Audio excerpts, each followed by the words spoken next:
What's up, everybody? Glad to be back with you today. Today we're discussing xenophobia.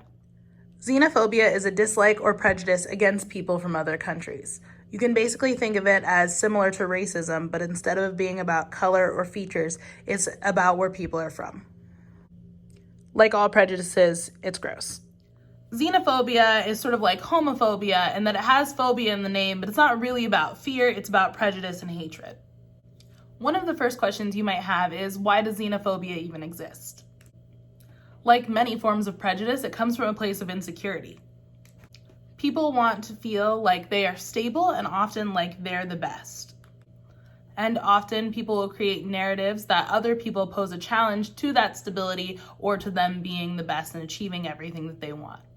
Psychologically, people are pretty prone to have an us versus them mentality where they create in-groups, and in-groups are people who are like me. That like me might be people of my same race. That like me might be people of my same sex or gender. That like me might be people who grew up in the same place as I do or have the same education I do or went to the same college as me. And sometimes that like me is people who are from the same country that I am. But creating an in-group, that group of people who is like me, only works in opposition to people who aren't like me, an out-group. You can't really have an in-group if it's not opposed to anything. If there's no one outside the circle, then what is the circle even? And so the out-group becomes the them. The them is anyone who's not a part of the in-group. And in the concept of xenophobia, the out-group is anyone who's not from the place that you're from. What are some examples of xenophobia? Well, the most recent one is surrounding coronavirus.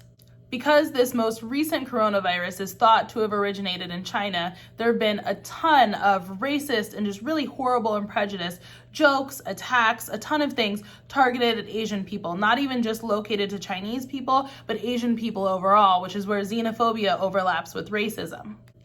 In that situation, people have sort of targeted xenophobic ideas about being afraid of or not wanting to be near Chinese people, and then racism comes into play because people have decided to put that on Asian folks more generally, not even just Chinese people.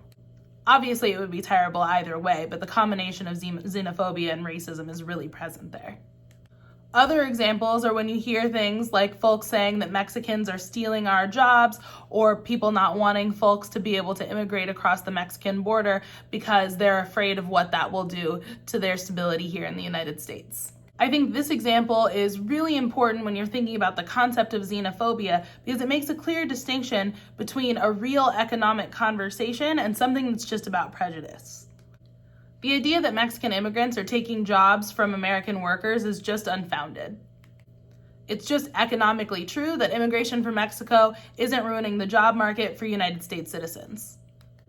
But the people who spout those things often don't want to hear the economic big picture truths. They want to continue to spout their sort of belief because it's not coming from a place of hard fact, it's coming from a place of prejudice. And one of the many things we've seen since the coronavirus hit is just how core immigrants are to our economy and what keeps us moving day to day. There's so many of our essential workers, and they're who we've relied on in this crisis. President Trump painted a really clear picture of xenophobia when he said that Mexico wasn't sending their best people and was sending the United States rapists and other criminals. Again, a sensible conversation about immigration isn't inherently racist or inherently problematic, but this wasn't coming from a place of any sense, statistics, or reality. Because the truth of it and the facts are that recent immigrants are actually significantly less likely to commit crimes in the United States than US citizens are. So then why would people say such xenophobic and prejudiced and terrible things if they know them not to be true? Well, one reason is because fear breeds opportunity for people to go ahead and grab power. If you create a problem and you present people with a problem, and then you present them with a solution, you end up looking like a savior. So if you say things frequently like Mexican immigrants are criminals and are a danger to you, and you're able to convince people of that, and then later you're able to offer up a solution to this problem that you just convinced people of by saying, I want to close the border, I don't want to let any of these dangerous folks in, now you've saved the day and you have a lot more power than you used to. You're much more likely to continue to be supported by the people who perceive you as just having saved them.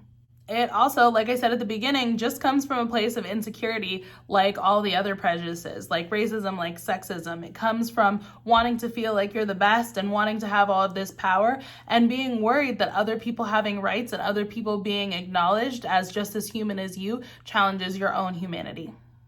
In yesterday's video, I talked a lot about institutional racism, and I think you can see how there could be some pretty clear overlap between xenophobia and institutional racism.